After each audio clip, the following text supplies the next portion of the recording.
One of the most common causes of failure is the habit of quitting when one is overtaken by temporary defeat. Every person is guilty of this mistake at one time or another.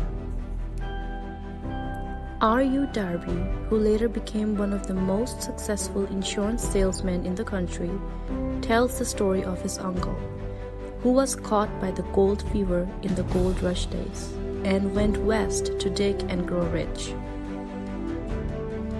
He had never heard the saying that more gold has been minted from the brains of men than has ever been taken from the earth. He staked a claim and went to work with pick and shovel. The going was hard, but his lust for the gold was definite. After weeks of labor, he was rewarded by the discovery of the shining ore.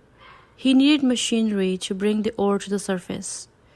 Quietly he covered the mine, retraced his footsteps to his home in Williamsburg, Maryland, and told his relatives and a few neighbors of the strike. They got together money for the needed machinery and had it shipped. The uncle and Darby went back to work the mine. The first car of ore was mined and shipped to a smelter. The returns proved they had one of the richest mines in Colorado. A few more cars of the ore would clear the depths. Then would come the big killing in profits. Down went the drills, up went the hopes of Darby and uncle.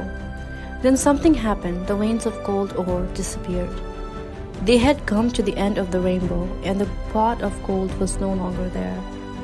They drilled on, desperately trying to pick up the vein again, all to no avail. Finally, they decided to quit. They sold the machinery to a junk man for a few $100s and took the train back home. He called in a mining engineer to look at the mine and do a little calculating.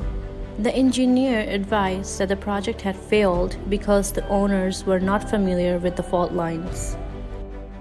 His calculations showed that the vein would be found just 3 feet from where the Darbys had stopped drilling.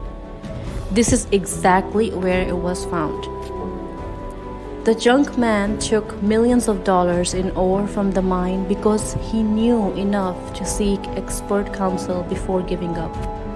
Most of the money went into the machinery was procured through the efforts of Darby, who was then a very young man. The money came from his relatives and neighbors because of their faith in him.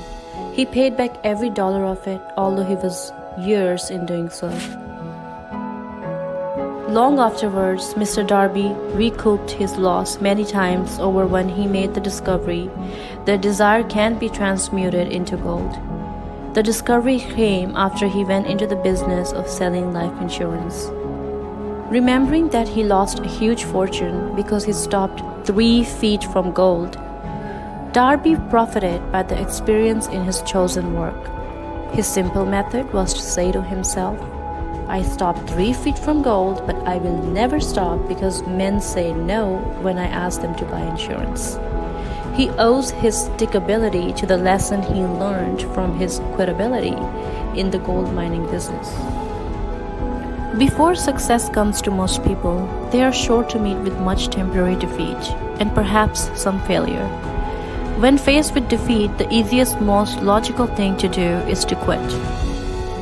That is exactly what the majority of people do.